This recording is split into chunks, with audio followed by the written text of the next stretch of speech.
मेरा भोकल उठा दीजिएगा। आज तो मैं कनार जान गुल की प्यार हमारा तारा बा। हाँ अच्छा उनकरा से प्यार करो, हमें से मोहब्बत करो। आए ए भाई ये कहता मैं सूते जाए सनम। आइए बाबा, लेकिन कहेंगे आपके लिए। बोलो मिले हो तुम हमको बड़े नसीबों से, चुराया है मैंने किस्मत की लकीरों से। मिली हो तुम हमको बड़े नसीबों से,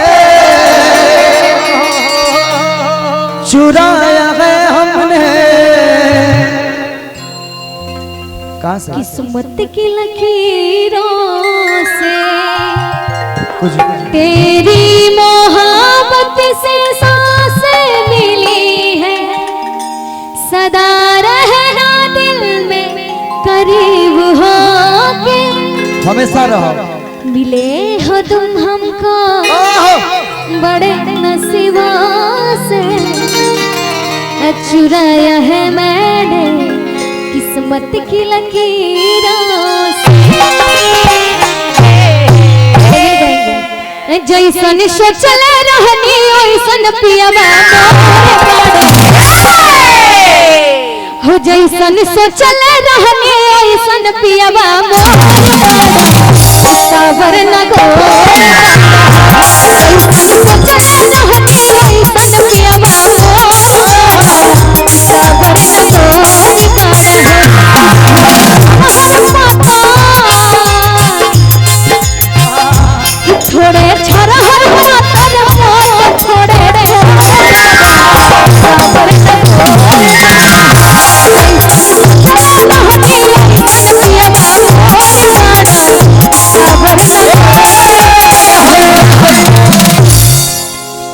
कि जैसन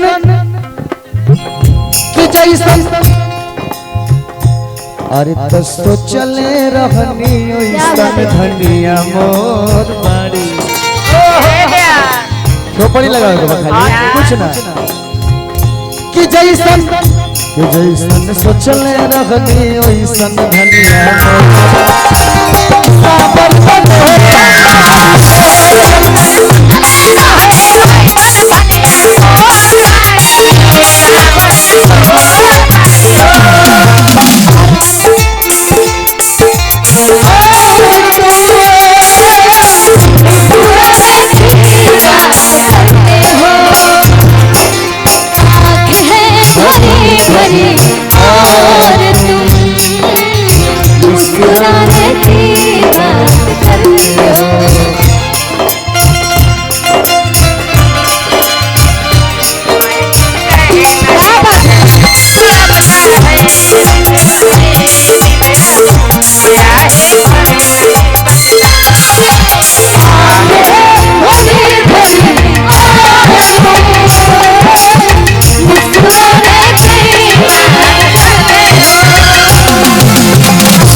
बाबू बोलो। बड़ा नीक लागेला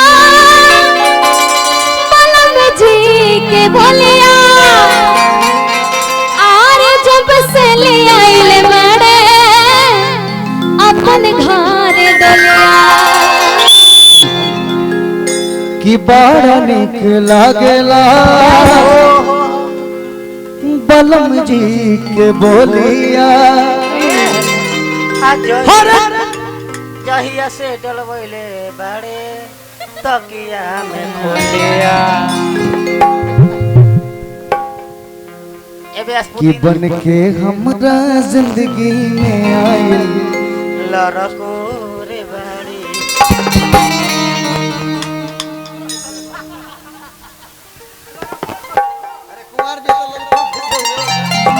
कि बन के हमरा जिंदगी में आइल अजोर बड़ा, हर सावर न गो।